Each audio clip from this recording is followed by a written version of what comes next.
juga malaikatnya as-sakinah. Ya, as-sakinah, malaikat ketenangan, ya. Malaikat ketenangan. Karena itu kalau majelisnya tenang, maka nanti malaikat tenang datang, yang hadir jadi tenang. Di antara ciri-ciri yang hadir tenang itu, walaupun hutangnya banyak, tenang. Walaupun punya masalah dengan masalahnya, tetap tenang. Kenapa? Sudah diajak kenalan dengan malaikat tenang. Nah, orang yang hidupnya kemerungsung itu lawan katanya tenang. Kalau tenang itu ya tenang. Kalau kemerungsung berarti tidak tenang. Ya, serba ragu, serba khawatir, itu namanya kemerungsung. Bukan tergesa-gesa ya. Beda tergesa-gesa dengan kemerungsung. Kemerungsung itu enggak tenang. Nah, karena enggak tenang, nanti akhirnya tingkahnya itu enggak jelas. Naik motor jadi serba dadapan gitu ya. Ngebut enggak jelas. Pembalap dikatakan kemerungsung, protes. Saya enggak kemerungsung kok. Saya jalan 500 km per jam tenang kok. Enggak percaya? Tanya sama pilot. Pilot pesawat itu kecepatannya tinggi tapi tenang, tidak kemerungsung. Ada orang yang naik sepeda ontel, kecepatan enggak seberapa, tapi enggak tenang, kemerungsung, gedandapan. Yang lihat saja bingung. Ya, ini orang ngapain ya? Jalannya enggak jelas, mau nabrak sana, mau nabrak sini. Kenapa terjadi seperti itu? Tidak ada ketenangan.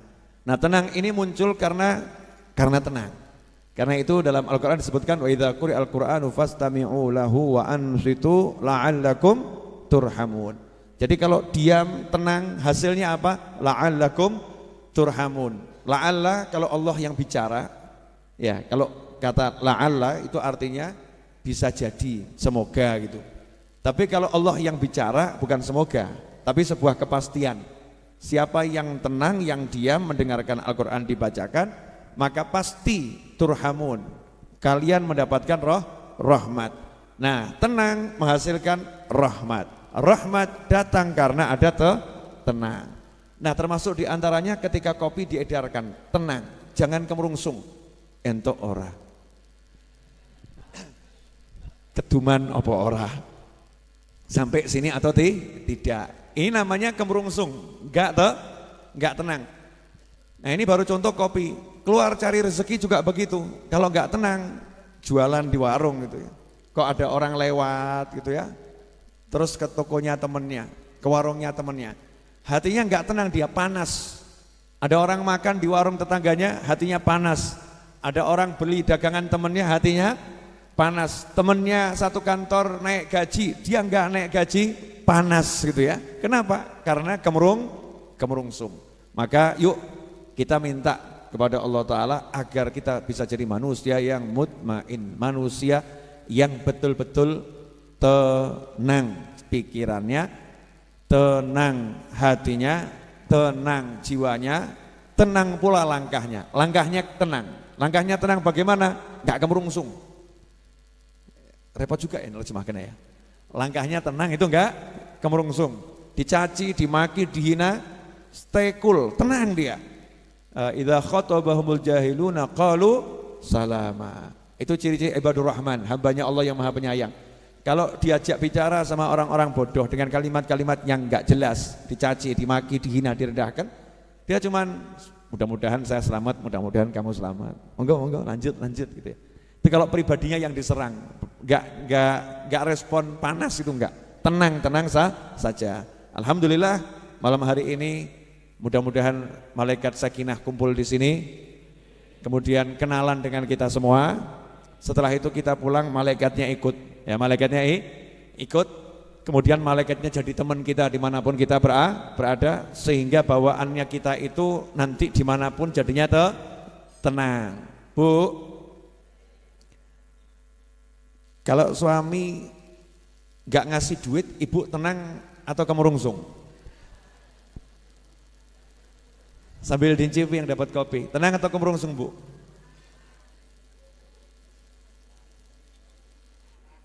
Kemerungsung. Saya naikkan level pertanyaan lebih tinggi. Ibu kalau dengar gosip suami ibu nikah lagi, tenang atau kemerungsung? Gosip bu, gosip. Ibu tenang atau kemerungsung?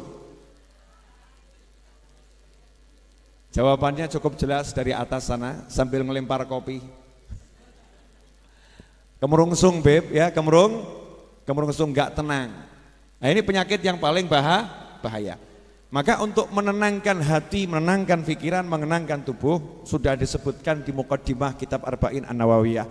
Muqaddimah Kitab Arba'in An-Nawawiyah ini kalau dipelajari betul, maka insya Allah kita belum bahas 40 hadis udah tenang. Belum bahas satu hadis udah tenang. Kenapa? Karena Imam Nawawi dalam Muqaddimahnya telah mencurahkan pikirannya, mencurahkan hatinya, mencurahkan jiwanya, menitipkan nur ya min anwarih, sebagian dari cahaya jiwanya dititipkan dalam muqaddimah kitab ini. Ya dititipkan. Sehingga kalau kita paham, kita dapat nurnya ini, Masya Allah. Hidup itu mudah dan hidup itu nikmat.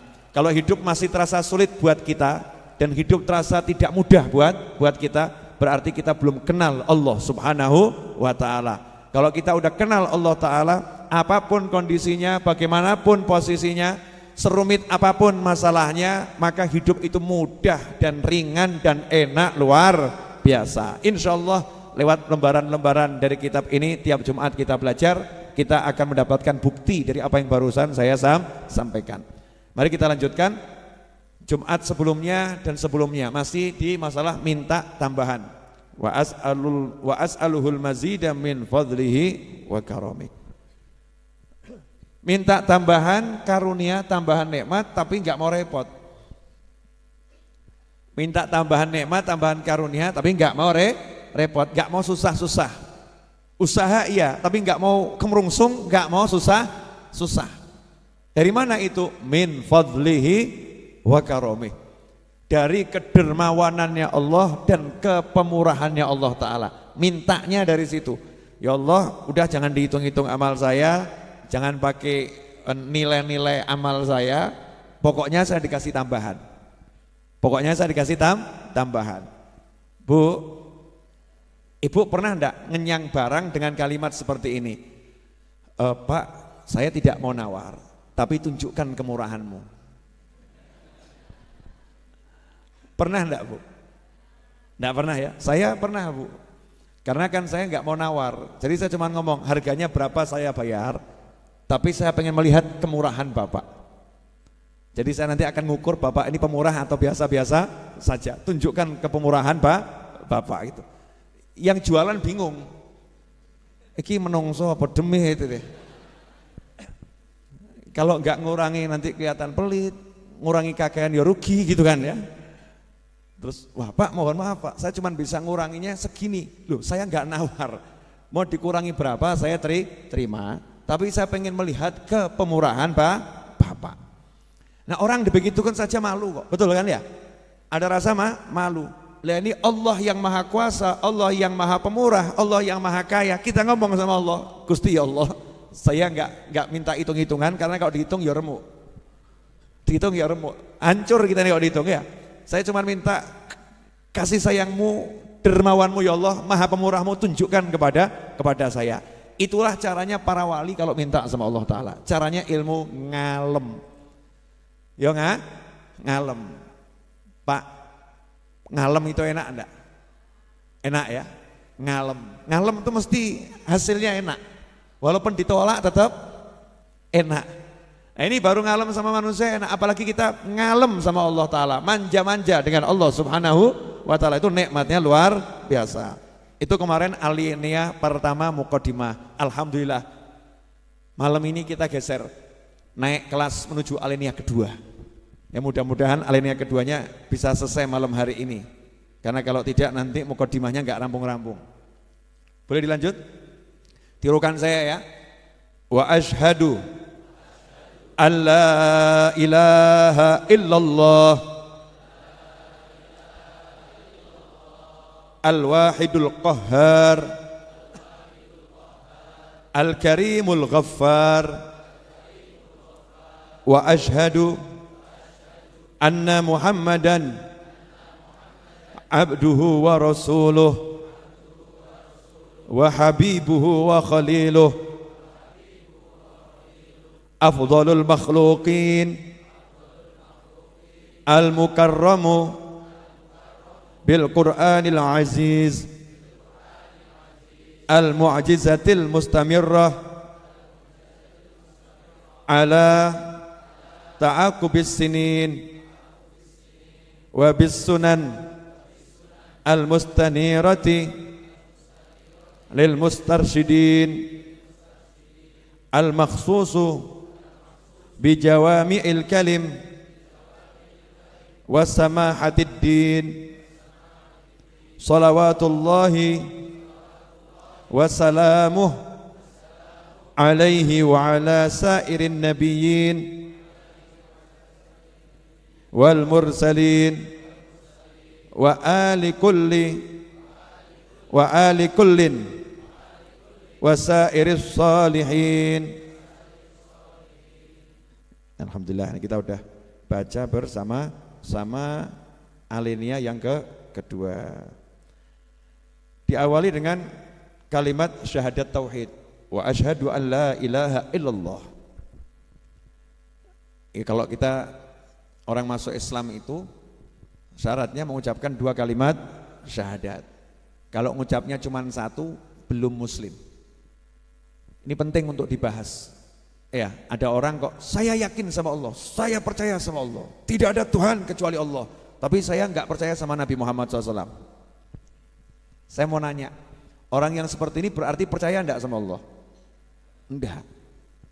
Kalau dia percaya sama Allah, dia pasti percaya dengan Nabi Muhammad SAW. Kenapa? Karena Allah yang mengutus Nabi Muhammad SAW. Karena Allah telah memilih Nabi Muhammad SAW sebagai kekasihnya, sebagai makhluk yang paling mulia yang diciptakan Allah Ta'ala, dan seterusnya dan seterusnya. Maka tidak ada kalimat saya percaya sama Allah tapi enggak mau percaya sama Nabi, enggak ada. Kemudian yang berikutnya, percaya sama Allah, percaya sama Nabi. Saya percaya sama Allah, saya percaya sama Nabi, tapi saya pilih-pilih ajarannya, enggak bisa.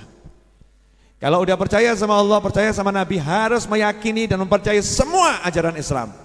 Makanya kalau ada orang satu ajaran Islam tidak diyakini, enggak dipercaya sama dia, maka dia belum jadi muslim. Saat itu juga dia keluar dari agama Islam. Contoh, saya percaya sama Allah, saya percaya sama Nabi, tapi saya enggak percaya sama sholat, saya enggak percaya sama zakat, saya enggak percaya sama puasa, maka dia bukan muslim. Walaupun mengucapkan 2 kalimat syahadat, irtadda min asbabil irtidad. Itu sebab-sebab yang bisa menyebabkan orang keluar dari agama Islam. Jadi Islam itu bukan sekedar 2 kalimat syahadat. Walaupun kita nggak boleh menghakimi seseorang. Percuma kamu mengucapkan 2 kalimat syahadat kalau nggak boleh kita bicara seperti itu. Ya. Kalau ada orang sudah mengucapkan 2 kalimat syahadat, maka dia sudah masuk Islam, karena kita nggak bisa meneliti hatinya. Yang saya sebutkan tadi kalau nggak diucapkan kan itu urusan hati. Kalau orang nggak mengucapkan seperti tadi, ya sudah dia muslim. Perkara hatinya punya keyakinan A sampai Z, yang tahu hanya dia dengan Allah Subhanahu wa ta'ala. Makanya kita nggak boleh menuduh ya dan menghakimi siapapun orangnya dengan kalimat kamu telah kafir, kamu telah kufur, kamu telah musyrik, dan seterusnya, kecuali kalau ada perbuatannya yang menunjukkan kemusyrikan. Ya, atau ada perbuatannya yang menunjukkan dia telah keluar dari ajaran Islam dan keluar dari agama Islam. Nah, ini bahaya. Gak gampang, makanya hati-hati. Jangan suka musyrik-musyrikkan orang lain. Iya. Ini fenomena kadang ada orang begini. Jangan terlampau muji-muji Nabi Muhammad SAW. Kamu tuh jangan terlampau muji-muji Nabi, puji-puji Allah. Jangan puji-puji Nabi. Nanti kamu mengkultuskan Nabi loh. Nanti kamu mengkultuskan Nabi, puji-puji Allah. Jangan puji-puji Nabi, nanti kamu mengkultuskan Nabi. Imam Nawawi menjawab, ya saya akan bahas kitab ini, nggak keluar dari sini ya, bahas kitab ini. Kalau kita lihat Imam Nawawi tadi mengucapkan 2 kalimat syahadat, diawali dengan syahadat tauhid, setelah wa asyhadu an la ilaha illallah itu masih dijelaskan Allah itu bagaimana, al-wahidil qahhar, yang maha sendiri, maha esa, al-qahhar, maha penakluk, al-karimul ghaffar, yang maha dermawan dan maha memaafkan, mengampuni. Baru syahadat Rasul, wa asyhadu anna Muhammadan abduhu wa rasuluh, dan aku bersaksi bahwasanya Nabi Muhammad SAW adalah hambanya Allah dan Rasulnya Allah. Pertanyaannya, titik sampai di situ atau ada kelanjutannya? Kalimatnya tadi itu titik sampai di situ atau ada kelanjutannya? Ada kelanjutannya. Kelanjutannya pendek atau panjang? Panjang. Yang panjang itu pujian untuk Allah atau untuk Nabi? Untuk Allah. Imam Nawawi hanya mengatakan asyhadu an la ilaha illallah al-wahidil qahhar al-karimul ghaffar. Selesai. Cuman nambah 4 asma Allah. Betul ya? Cuman nambah 4 asma Allah. Apa itu? Al-wahid, al-qahhar, al-karim, al-ghaffar. Nambah 4 setelah syahadat tauhid. Tapi coba begitu syahadat Rasul bicara tentang Nabi Muhammad SAW, wa asyhadu anna Muhammadan abduhu wa rasuluh, Imam Nawawi nambahin wa habibuhu wa khaliluh, afdhalul makhluqin, al-mukarramu bil Qur'anil aziz, al-mu'jizatil mustanirati ala ta'uq bisinin wa bisunanil mustanirati lil mustarsyidin, al-makhsusu bi jawami'il kalim wa samatid din, shalawatullahi bla bla bla sampai akhir. Paham maksud saya enggak? Artinya Imam Nawawi ngajari, kamu kalau nyebut Allah itu nyebut semakin banyak nama Allah bagus. Kamu kalau nyebut Nabi, nyebut semakin banyak keistimewaan Nabi bagus. Memang seharusnya kita kepada Allah, kepada Nabi begitu, muja-muji. Muja-muji itu ajaran Islam. Ada ajaran namanya ajaran lambe. Sorry bro ya. Ibadah lambe. Nah, lambe itu apa? Pokoknya lambe ya. Mulut dengan perangkatnya, betul kan ya? Ibadahnya lidah. Mulut, bibir, lidah ini punya ibadah. Lidah punya ibadah, mulut punya ibadah, tangan punya ibadah, wajah punya ibadah. Jadi ada namanya ibadah lidah. Lidah ini ibadahnya apa? Ya ibadah muja-muji. Ya, muja-muji. Apalagi ibadahnya lidah? Doa. Ya doa. Apalagi zikrullah. Zikrullah, muja-muji Allah itu bagian daripada zikrullah. Contoh, saya mau nanya sama yang hadir di sini dan pemirsa di rumah. Tolong jawab pertanyaan saya ya. Pelan-pelan saja. Kalau ada orang bicara begini ke Habib Novel, ini adalah Habib Novel yang ganteng. Loh, misal, boleh kita sama begitu? Yang wajahnya enggak ke Arab, enggak ke Jawa, agak ke bule. Ya. Yang wajahnya teduh, menenteramkan hati. Sabar, saya lagi muji diri sendiri ini. Yang senyumnya tak menipu dan tak membuai, tapi menghilangkan segala luka dan duka. Saya nanya ini nih. Ada orang muji begini, kebetulan yang dipuji sesuai kenyataan, misal gitu ya, sesuai kenyataan. Pertanyaan saya, orang ini lebay atau justru lagi melakukan apa yang diajarkan oleh Allah Ta'ala?